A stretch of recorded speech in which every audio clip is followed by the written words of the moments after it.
सुस्वागतम। मैं नितेश कुमार आप लोगों का आपके अपने YouTube चैनल एजुकेशनल ट्रिप पर आप लोगों का स्वागत करता हूं।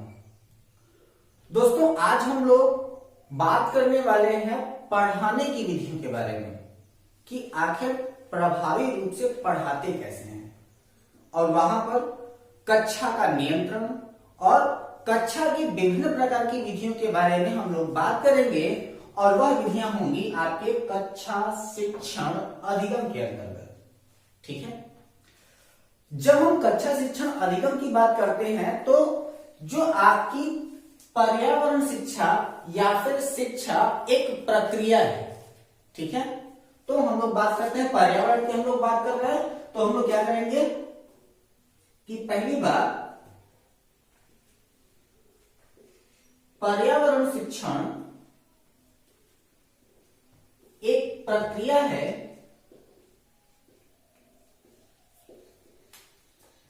जिसका संपादन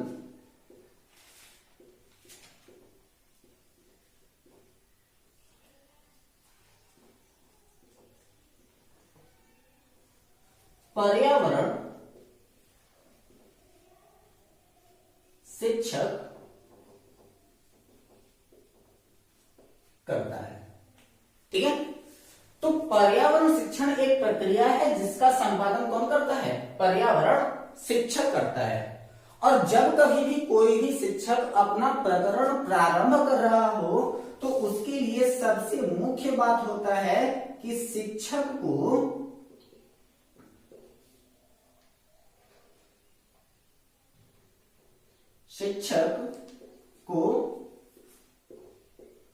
अपने उद्देश्य का ज्ञान होना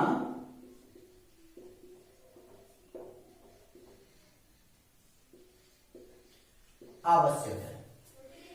यानी कि जब कक्षा में कोई भी शिक्षक अपने किसी भी प्रकरण की व्याख्या कर रहा हो तो उस प्रकरण की शिक्षक को ज्ञान होना अति आवश्यक होता है ताकि वह शिक्षक अपने तरीके से परिस्थितियों का निर्माण कर सके, बच्चों के सामने परिस्थितियों का निर्माण कर सके और विभिन्न उदाहरणों के द्वारा वह बच्चों को सही प्रकार से समझा सके कि पर्यावरण शिक्षा क्या है, उसका उनके जीवन में महत्व क्या है। ठीक है, जिस समय में कोई भी शिक्षक कक्षा में शिक्षण कार्य कर रहा होता है तो उस समय विशेष प्रकार की परिस्थितियों को उत्पन्न करने के लिए कक्षा की कई सहायक संसाधनों की आवश्यकता होती है। ठीक है, तो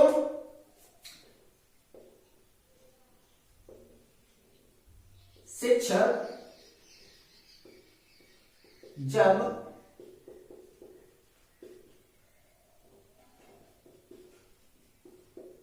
परिस्थितियों का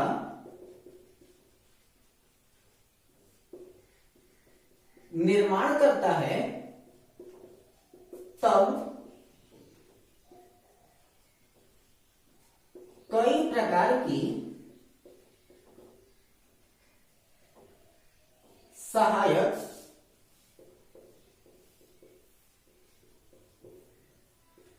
संसाधनों की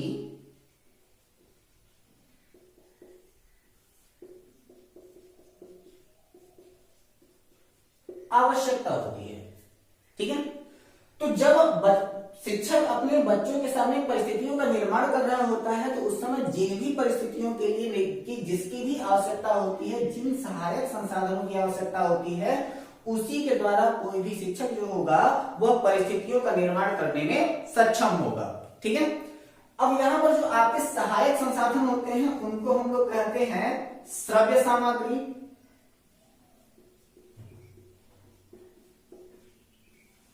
दूसरा हो जाता है आपका दृश्य सामग्री और तीसरा हो जाता है आपका श्रव्य दृश्य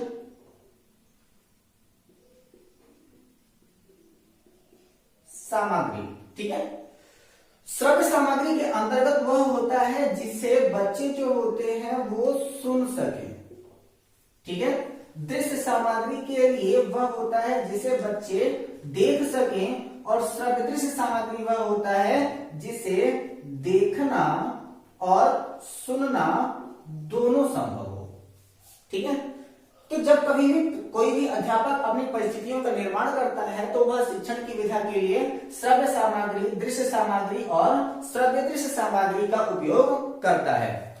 बात जब पर्यावरण शिक्षा की होती है तो पर्यावरण शिक्षा में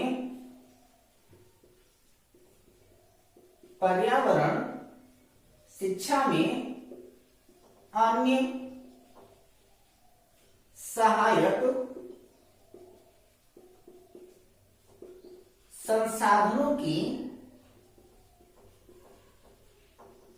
आवश्यकता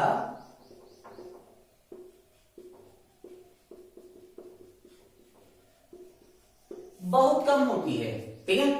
तो जब कभी भी पर्यावरण शिक्षा की बात किया जाता है तो पर्यावरण शिक्षा को पढ़ाते समय अन्य किसी भी सहायक संसाधनों की आवश्यकता जो होती है वो बहुत ही कम होती है। पर्यावरण में मौजूद जितनी भी चीजें होती हैं उन्हीं का उपयोग करके पर्यावरण शिक्षण को प्रभावी ढंग से बच्चों के सामने प्रस्तुत किया जा सकता है। तो सबसे पहले होता क्या है कि जब कभी भी कोई भी अध्यापक परिस्थितियों का निर्माण विद्यालय में करता है या बच्चों के सामने करता है तो परिस्थितियों का निर्माण करते समय उनके जो सहायक संसाधन होते हैं उनको सबसे पहले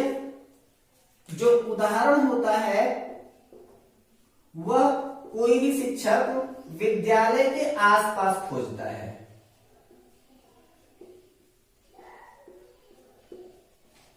ठीक है,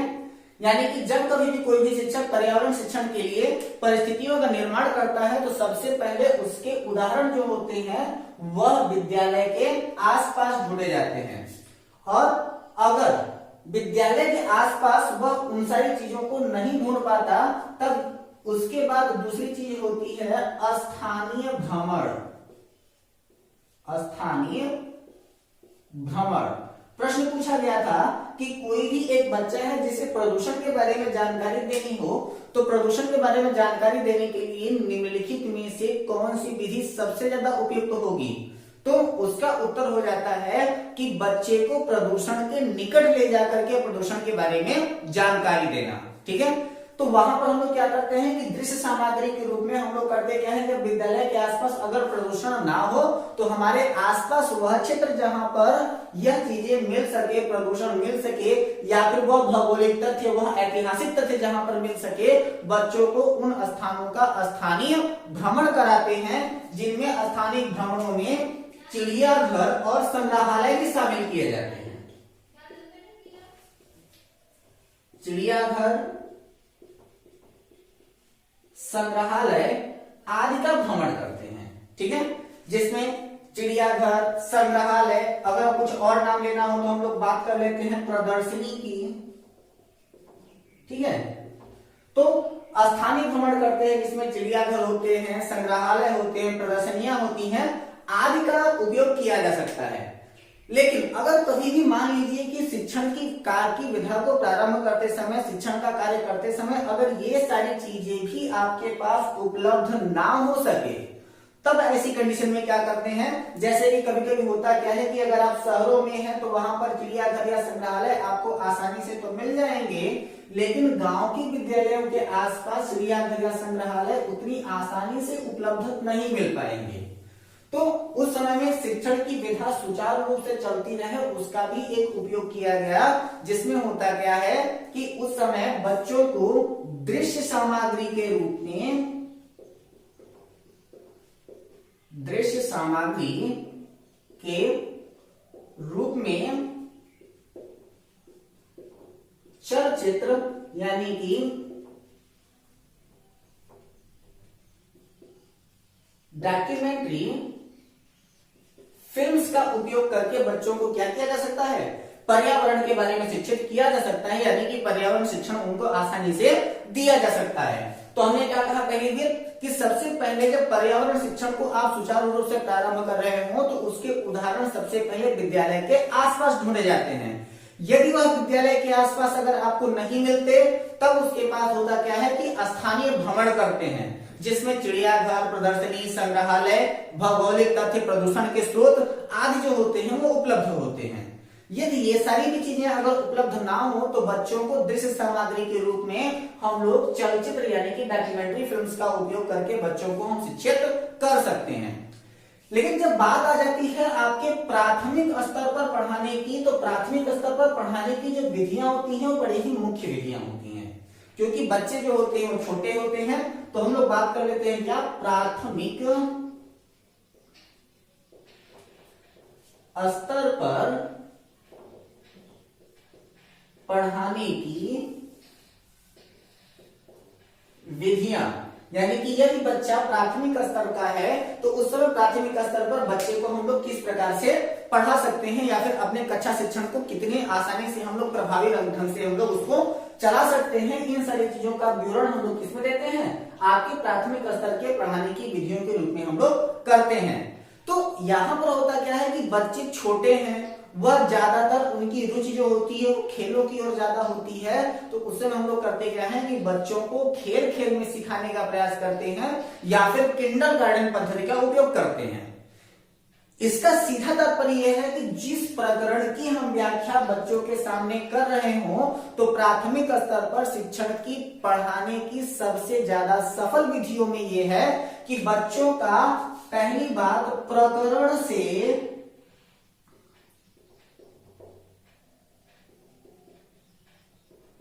सीधा संपर्क स्थापित करना।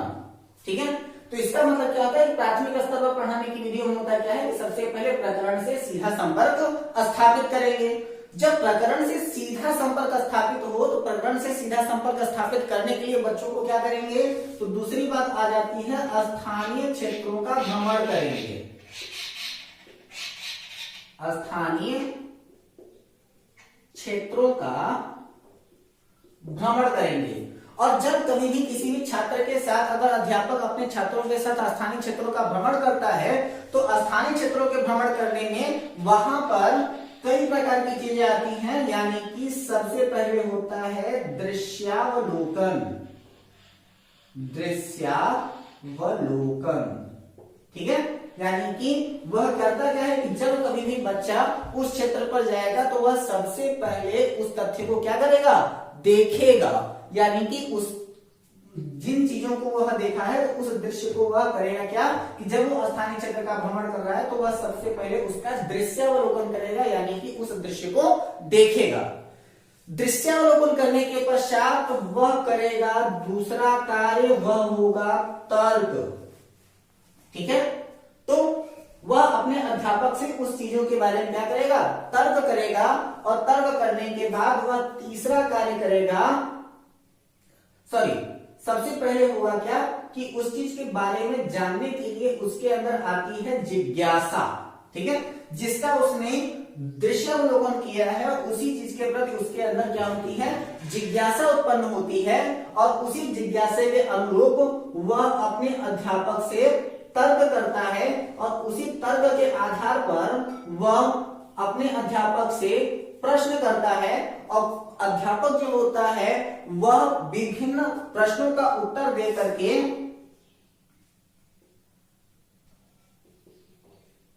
उत्तर से संतुष्टि, यानी कि वह अपने छात्रों को जो होता है वह अपने उत्तर से छात्रों को संतुष्ट करता है, और इसके बाद उस भ्रमण का अंतिम चरण आता है कि आखिर वह छात्र जब भ्रमण पर गए हुए थे तो उन्होंने उस भ्रमण से क्या निष्कर्ष निकाला। ठीक है, जैसे कि अगर आपसे पूछा जाता है कि एक अध्यापक अपने कुछ छात्रों के साथ स्थानीय क्षेत्रों का भ्रमण करने के लिए जाता है, उन स्थानीय क्षेत्रों के भ्रमण करते समय वहां पर एक बच्चे ने अपने अध्यापक से पूछा, जब उसने एक किसान को अनाज ओसाते हुए देखा, तो सबसे पहले उसने अनाज ओसाते हुए किसान को देखा, यानी कि वह हो गया उसका दृश्यावलोकन। और दृश्यावलोकन होने के बाद उसके अंदर उस बात को जानने की जिज्ञासा उत्पन्न हुई कि आखिर वह व्यक्ति यानी कि वह किसान क्या कर रहा है, और जब वह अपनी चीजों के बारे में अपने अध्यापक से तर्क करता है कि गुरुजी देखिए वह क्या कर रहा है, तो वह उस चीज के बारे में अध्यापक से प्रश्न करता है कि यह हाथ में सूप लेकर के हवा की दिशा में बार बार अपना हाथ हिला करके अनाज को नीचे क्यों गिरा रहा है। तब अध्यापक उसको अपने उत्तर के द्वारा संतुष्ट करता है कि वह अनाज से भूसे को अलग कर रहा होता है, जिसके बाद छात्र जो होता है वो संतुष्ट होता है और उसके बाद पता चलता है कि आखिर उस भ्रमण से क्या निष्कर्ष निकाला गया। तो यही आपके जो मुख्य 6 चरण है वह आपके स्थानीय क्षेत्रों के भ्रमण के ही अंतर्गत आते हैं। लेकिन पर्यावरण शिक्षण को और ज्यादा रुचिकर बनाने के लिए सबसे पहले होता क्या है कि विभिन्न कहानियों के माध्यम से प्रकरण को अत्यधिक रुचिकर बनाना, जिसमें हम लोग क्या कहते हैं कि कहानियों के द्वारा उसको हम लोग क्या कहते हैं स्पष्ट करते हैं। तो हम लोग क्या कहते हैं तीसरी बात कि विभिन्न कहानियों के माध्यम से विभिन्न कहानियों के माध्यम से प्रकरण को रुचिकर बनाना। ठीक है, यानी कि प्राथमिक स्तर पर पढ़ाने की सबसे अच्छी विधि अगर कोई मानी जाती है तो वह कक्षा कहानी विधि मानी जाती है, यानी कि बच्चों के सामने किसी भी प्रकरण को समझाने के लिए कहानी की विधा का प्रयोग किया जाता है। और जो आपकी सीटीईटी की परीक्षा है उसमें आपके जो प्रश्न पूछे जाते हैं वह लगभग 39 या 38 कहानियों से आते हैं, जो आपके एलसीएफ सन 2005 की कहानियों के ऊपर आधारित हैं। तो आज की इस क्लास के बाद हम लोग बात करने वाले हैं उन्हीं कहानियों के ही बारे में कि आखिर वह कहानियां कौन कौन सी हैं, और उन सभी कहानियों के बारे में आपको डिटेल एक्सप्लेनेशन बताया जाएगा। लेकिन अभी जो बात करना है हम लोगों को वह है कि बच्चे कक्षा के शिक्षण हो गया, प्राथमिक स्तर पर पढ़ाने की विधियां हो गई, एनसीएफ सन 2005 हो गया, पर्यावरण हो गया, पर्यावरण की परिभाषा हो गया। इसके बाद फिर हमने कई सारी चीजों के बारे में उद्देश्य समझा, महत्व समझा, उन सारी चीजों के बारे में हमने बात किया। लेकिन इन सभी चीजों का जो निचोड़ है वह आता है आपका मूल्यांकन,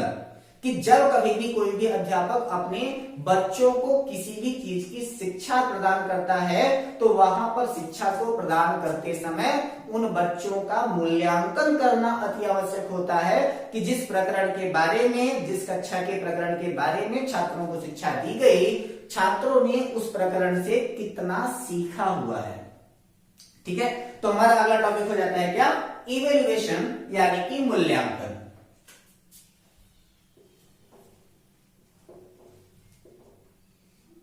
यानी कि इवेल्युएशन यानी कि मूल्यांकन। तो अब हम लोग बात यहां पर कर लेते हैं क्या कि मूल्यांकन एक व्यापक शब्द है जिसमें होता क्या है कि मापन एवं परीक्षण। ठीक है, तो मूल्यांकन एक व्यापक शब्द है जिसमें हम लोग छात्रों का क्या करते हैं, हम लोग मापन करते हैं और उनके साथ साथ हम लोग परीक्षण करते हैं। और यह जो आपका परीक्षण होता है यह क्या होता है कि परीक्षण मात्रात्मक एवं गुणात्मक दोनों विशेषताएं मौजूद होती हैं। ठीक है, तो परीक्षण में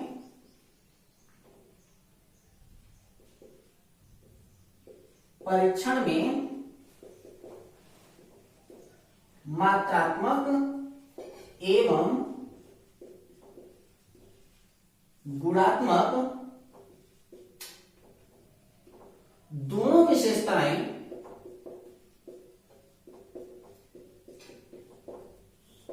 उपस्थित होती हैं। ठीक है,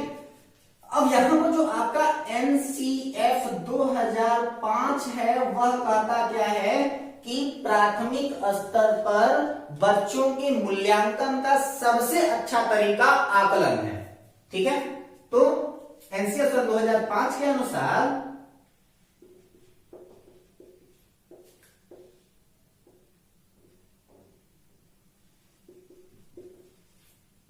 प्राथमिक स्तर पर बच्चों के मूल्यांकन का सबसे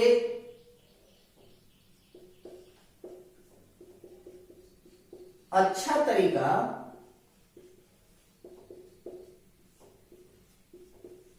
आकलन है। ठीक है, तो एनसीएफ सन 2005 के अनुसार प्राथमिक स्तर पर अगर बच्चों का मूल्यांकन करना हो तो उसका सबसे अच्छा तरीका क्या हो जाता है, आकलन हो जाता है। और यहां पर सबसे ज्यादा ध्यान देने योग्य बात आ जाती है कि बच्चों का आकलन कभी भी सही या गलत के रूप में नहीं किया जाएगा। जब कभी भी बच्चों के बारे में बात किया जाएगा तो वह क्या होता है कि उनको यह बताया जाएगा कि तुम्हारा उत्तर ठीक है, बिल्कुल सही भी नहीं है, बिल्कुल गलत भी नहीं है। अगर हमने बच्चे को बार बार यह कहना प्रारंभ कर दिया कि तुम्हारे द्वारा दिया गया उत्तर गलत है, तो बच्चे का उस विषय के प्रति रुझान कम होना प्रारंभ हो जाएगा। और अगर हमने उसके उत्तर को बार बार सही कह दिया तो वह बच्चा अपने आप को अत्यधिक प्रतिभावान समझेगा और वह विषय के बारे में सोचेगा कि मुझे बहुत ज्यादा आता है, इसलिए वह उस विषय के ऊपर ध्यान देना कम कर देगा। इसीलिए प्राथमिक स्तर पर बच्चों का हम मूल्यांकन करते हैं तो उसका सबसे अच्छा तरीका आकलन होता है, लेकिन बच्चों का आकलन कभी भी सही या गलत के रूप में नहीं किया जाएगा। प्राथमिक स्तर पर बच्चों के आकलन के लिए हम लोग करते क्या है कि उनके द्वारा हम लोग करते क्या है कि बच्चों के हाव भाव, बच्चों के हाव भाव के द्वारा, उसके बाद फिर बनाया गया चित्र,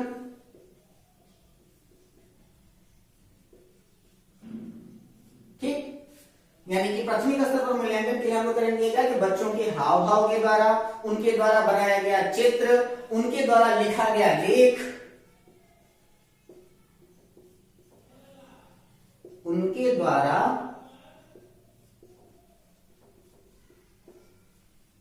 लिखा गया लेख, इसके बाद फिर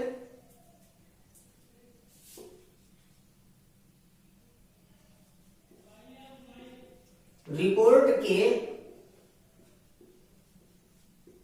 आधार पर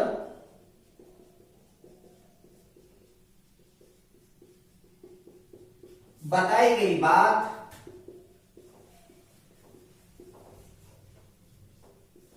चित्र देखकर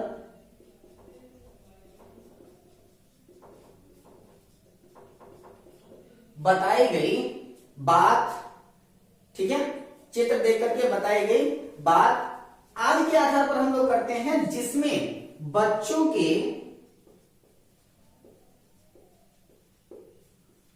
स्वयं के अनुभव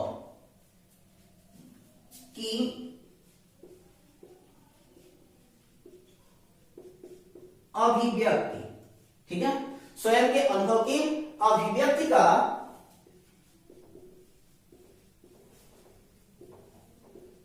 पूर्ण ध्यान रखा जाता है। ठीक है, यानी कि प्राथमिक स्तर पर बच्चों का अगर आकलन करना हो तो उनका हम हाव भाव देखेंगे, उनके द्वारा बनाया गया चित्र, उनके द्वारा लिखा गया लेख, रिपोर्ट के आधार पर बताई गई बात, चित्र को देख करके बताई गई बात आदि के आधार पर हम बच्चों का आकलन करते हैं, जिसमें बच्चों के स्वयं के अनुभव एवं अभिव्यक्ति का पूर्ण रूप से ध्यान रखा जाता है। जब हम इन निम्न तथ्यों का हम लोग जानकारी लेते हैं तो बच्चों का आकलन करने की कुछ महत्वपूर्ण विधियां होती हैं जिनके बारे में हम लोग बात करते हैं। तो इनमें सबसे पहली बात आ जाती है आपका सहभागिता का आकलन। ठीक है, सबसे पहले क्या है आपका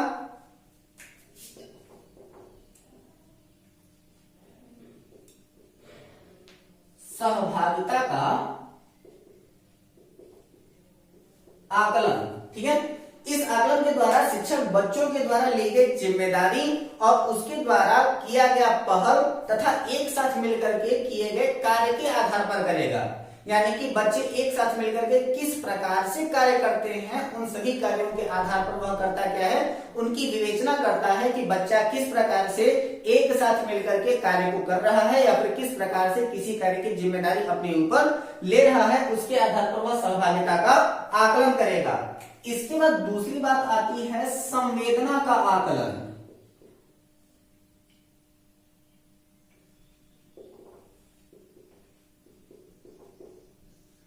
संवेदना का आकलन जानने के लिए शिक्षक यह देखता है कि समाज के वंचित लोगों के प्रति जो बच्चे हैं उनकी किस प्रकार की संवेदना है। जितने भी वंचित लोग हैं, कहीं बच्चे उनके साथ छुआछूत का तो व्यवहार नहीं कर रहे हैं, तो जितने भी आपके लोग हैं उनके साथ बच्चों का व्यवहार कैसा है, किसी भी जीवों के प्रति बच्चों का व्यवहार कैसा है, उन सारी चीजों को के बारे में वह देखता है। इसके बाद अगली बात आती है तीसरा, प्रयोग करने का आकलन। प्रयोग करने का आकलन। और इस प्रयोग करने के आकलन में हम लोग क्या देखते हैं कि बच्चे जो है वो किस प्रकार से विभिन्न वस्तुओं का जुगाड़ करके प्रयोग कर रहे हैं। इन सारी चीजों के बारे में हम लोग देखते हैं, किसमें है, प्रयोग करने के आकलन के बारे में देखते हैं। इसके बाद फिर अगला होता है विश्लेषण का आकलन। विश्लेषण का आकलन। विश्लेषण के आकलन के लिए जो शिक्षक होता है वो सबसे पहले उसका पूर्वानुमान लगाता है, अपनी परिकल्पना देता है और इसके बाद वह किसी भी निष्कर्ष पर पहुंच जाता है। इसके बाद फिर आता है प्रश्न करने का आकलन। प्रश्न करने के आकलन के अंतर्गत शिक्षिका या फिर शिक्षक यह देखता है कि बच्चे किस प्रकार से, यानी कि प्रकरण से संबंधित किस प्रकार से प्रश्न कर रहे हैं। और जब कभी भी बच्चे किसी भी प्रकरण से संबंधित प्रश्नों को पूछते हैं तो इसका तात्पर्य यह होता है कि वह बच्चा अभिसारी चिंतन का है तथा वह प्रश्न के द्वारा अपनी जिज्ञासा को व्यक्त कर रहा है। इसके बाद आता है आपका वर्गीकरण का आकलन। वर्गीकरण का आकलन। और वर्गीकरण के आकलन के लिए जो शिक्षक होता है वह पहले बच्चों को दो टोलियों में बांट देता है और इन दोनों टोलियों में बांटने के बाद वह उन दोनों टोलियों के बीच में क्या करता है, दोनों के बीच में कंपेयर करता है कि कौन सी टोली आगे है और कौन सी टोली जो है वो पीछे रह जा रही है। इसके बाद आता है आपका व्याख्या का आकलन। व्याख्या का आकलन। तो व्याख्या का आकलन करने के लिए होता क्या है कि जब कभी भी बच्चे के सामने कोई भी चीज रखी जाती है तो उसके द्वारा तर्क के आधार पर बच्चा किस प्रकार से उसकी व्याख्या कर रहा है, उसी के आधार पर हम लोग इसका आकलन करते हैं कि बच्चा उन प्रकरण के बारे में या फिर उस चित्र के बारे में या फिर जिस चीज के बारे में बात करनी है उसके बारे में छात्र क्या समझता है। इसके बाद आती है आठवीं बात, अभिव्यक्ति का आकलन। अभिव्यक्ति का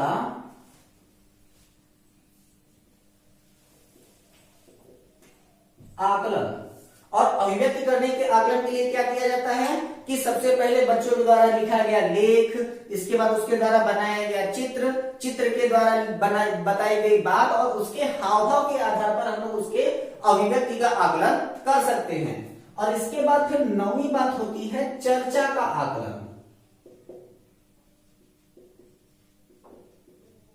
चर्चा का आकलन। और चर्चा का आकलन करने के लिए होता क्या है कि सबसे पहले हम लोग बच्चों के द्वारा बच्चों को अपनी, जो बच्चे अपनी राय देते हैं उनकी राय को सुनते हैं और इसके बाद तब बच्चों के सामने अपनी राय को व्यक्त करते हैं कि तुमने जो बताया वो ठीक है, लेकिन अगर ये ऐसे न होकर के अगर ऐसा होता तो कैसे होता, जिसके द्वारा बच्चे स्वयं यह बात समझ जाएंगे कि उसके आगे वह उसने कहां पर क्या गलती किया है और उसे किस प्रकार से सुधारा जा सकता है। तो दोस्तों ये था आपका पर्यावरण शिक्षण, जिससे आपके 15 प्रश्न आते हैं और हम आशा करते हैं कि इस वीडियो को देखने के पश्चात आपको पर्यावरण शिक्षण से संबंधित लगभग सभी प्रश्नों के निराकरण आप आसानी से कर पाएंगे। अगर आपको हमारी यह वीडियो पसंद आई हो तो हमारे इस वीडियो को ज्यादा से ज्यादा लाइक करें, ज्यादा से ज्यादा लोगों को शेयर करें